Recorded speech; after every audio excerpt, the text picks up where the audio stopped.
अगर बेलपत्री पूर्ण ना मिले, एक समय ऐसा आता है कि बेलपत्रियों को कीड़े खा जाते हैं, खंडित हो जाती है, सूख जाती है। बेलपत्री पूर्ण ना मिले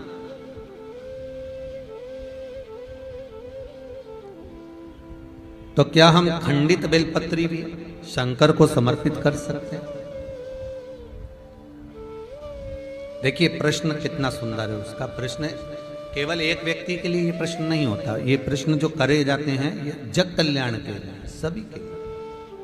मान लो अगर बेलपत्री साबुत नहीं है, बेलपत्री कहीं कीड़ा खा गया, कहीं बेलपत्री खंडित हो गई, कहीं बेलपत्री में कुछ तकलीफ है, मान लो कीड़ा हो गया या कुछ हो गया और वो खंडित है, तो क्या हम उसको ना चढ़ाएं कि चढ़ाएं? और बेलपत्री मिल ही नहीं रही है और बेलपत्र हमें प्राप्त ही नहीं हो रही,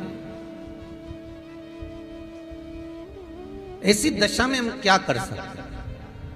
तो शिव महापुराण की कथा कहती है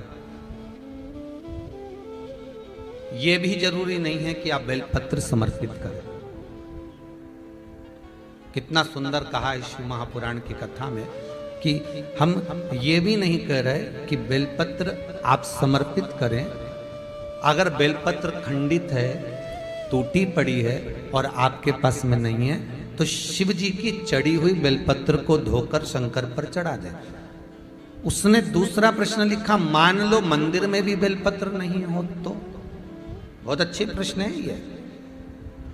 मंदिर में भी बेलपत्र ना हो तो कितना सुंदर कहा। एक भजन आप लोग गाते हो कि मन मेरा मंदिर, आंखें दिया बाती, होठों की है तालियां, रोम फूलवाती।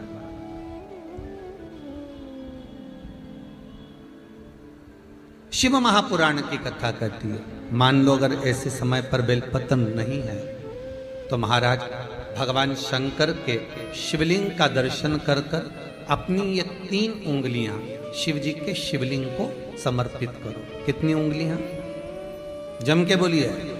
3 उंगलियां शंकर के शिवलिंग को समर्पित करिए और बाबा से निवेदन करिए, इसको हमारा बेलपत्र का भाव मानकर आप स्वीकार करिए।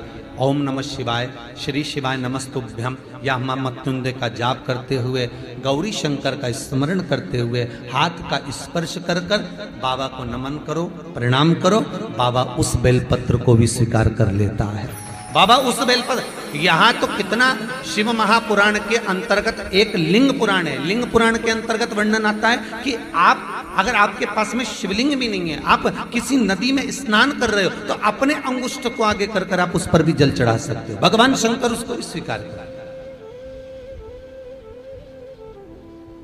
आप किसी नदी का कंकर उठाकर अपने हथेली में रखकर उसको भी जल चढ़ा सकते हो, भगवान उसको भी स्वीकार कर। भगवान उसको भी ग्रहण कर लेना, भगवान उसको भी स्वीकार कर।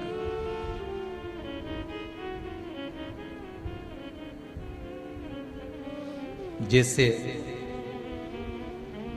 गाय के दूध में पड़ा हुआ बेलपत्री का एक पत्ता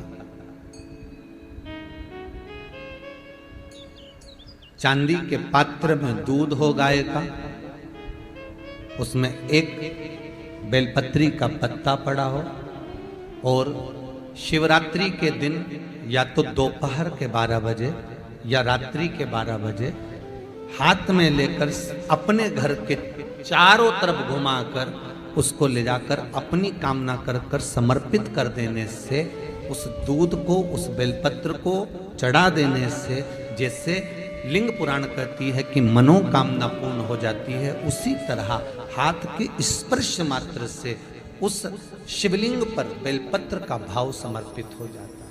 मात्र स्पर्श मात्र से।